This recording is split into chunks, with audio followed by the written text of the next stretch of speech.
Hello, so today I'll be talking about my son, Adam. Story time. Yeah, he has a condition called it's called Beckwith-Whitman syndrome. Siya murag an overgrowth syndrome. So, a lot of you would been asking na nganong taas akong anak, kanang dako siya kaysa sa ibang kids because he's 2 years old now, pero pag tanaw mo siya, mura na siya 4 years old. So, I gave birth to him at 8 months old. Kay dako na kay siya, dili siya masulod na sa akong tiyan, marag dako jud kay siya para sa ako. 4'10" lang ba ako. So, dako kay siya. So, nag-labor ko 8 months pa lang. That's why we also stayed in the NICU sa intensive care for 21 days because of that too kay ano biya siya premature biya siya kung ato ang anuhon. I am just making this video for awareness of everybody because probably there are also like mga relatives ninyo or kinsa ba dira or kailan ninyo nga ani ang mga symptoms, no? So at least ma-aware mo kung unsaon siya pag-treat or makabalo mo kung unsay mga differences ani. But this is not like dili sila appeal sa mga special kids, dili pud sila PWD, kanang normal lang sila na kids. Naalang gid sila special nga kanang mga differences.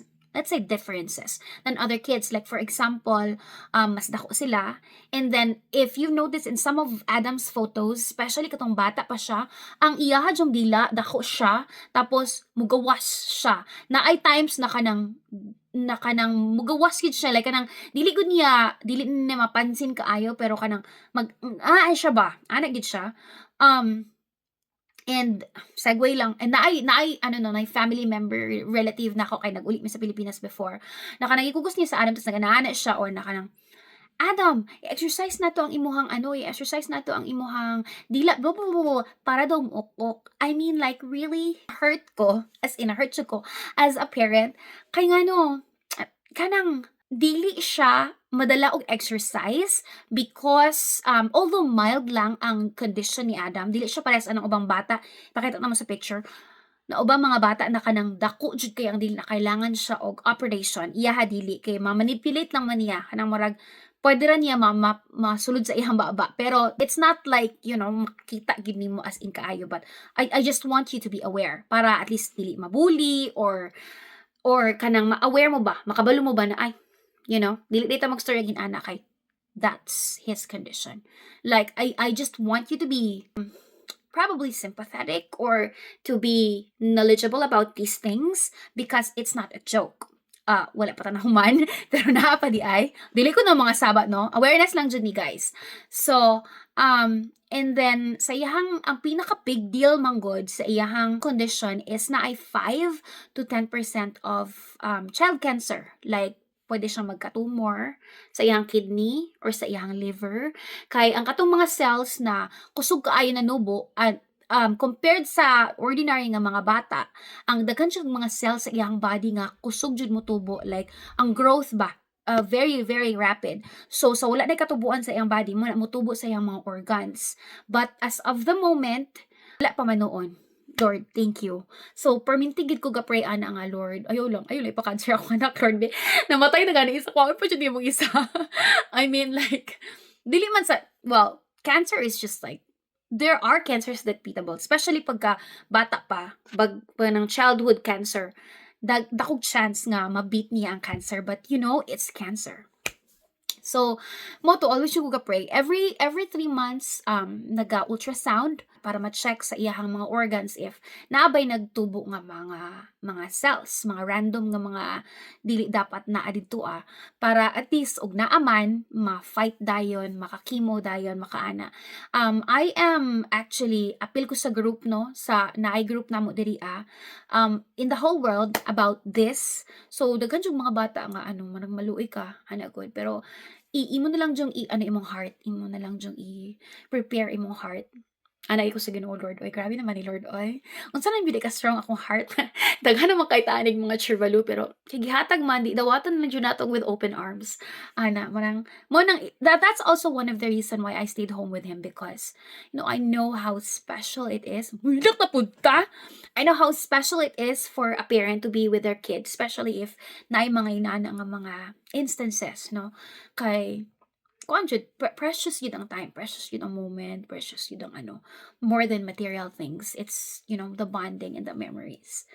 There are other kids na dili jud pantay ang kaninga condition na ay mga uban nga mas dako ang ilang right na body parts kaysa sa ilang left or mas dako ang left kaysa sa right.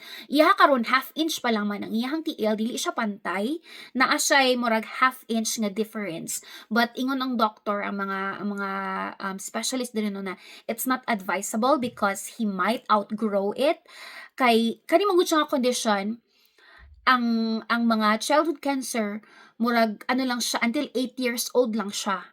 So 'pag 8 years old wala pa siya cancer, more or less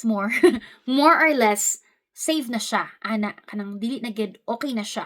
So until 8 years old magsipa may ultrasound ug kana pong iyahang tiil pwede ra pud siya mapantay murag ma-outgrow lang niya ang iyahang ang iyahang difference. So ana lang. If you have somebody na nakaila mo nga medyo inana ang mga symptoms, I will also link it in the description box or sa comment section.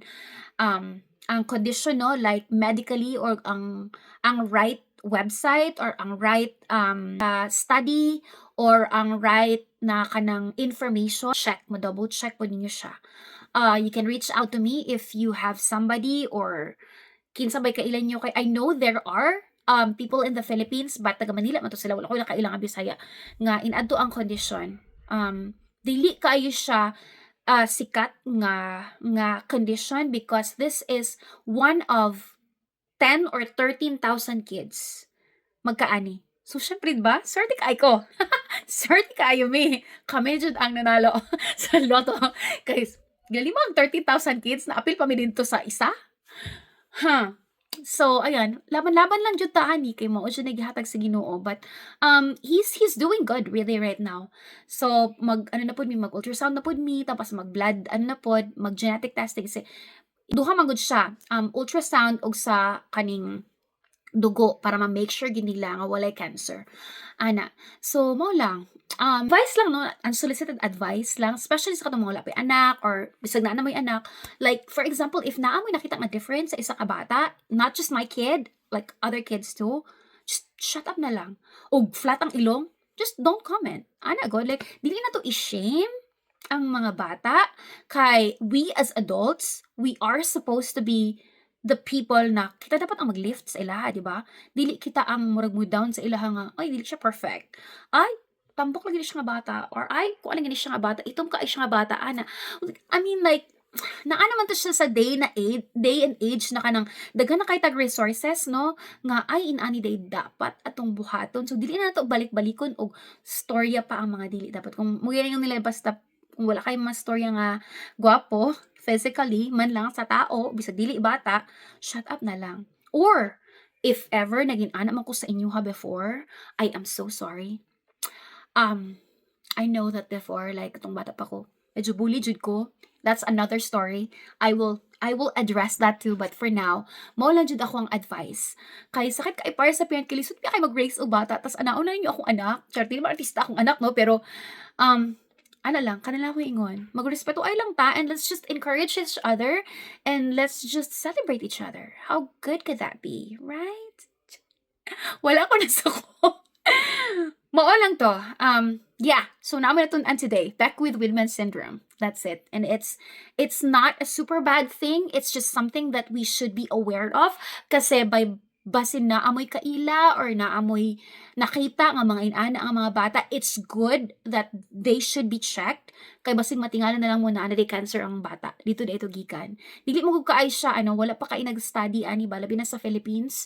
I am just happy na well, not happy but like nagpasalamat ko nga naa ako mi diri sa US kay even though it's just 5 to 10% of like chance of getting cancer pero bisan pag ana lang siya nga percentage kuan na kay sila diri murag mabalaka na sila. They like your kid needs to be checked blah blah blah ana kay they just want a holistic approach kay mas gwapo magud kung ma-prevent nato before pa mamatay ang bata. Bas, we can do whatever we can do. Like, mas gwapo ang nag-prevent ta kaysa sa naana-ana pa nato gi kuan kay dili ta aware. Ana. So, mao po na ang lesson nga na ano jud nako katong sa akong previous na angel na karon. So, mas gwapo jud ang prevention. Ana. Thank you for watching.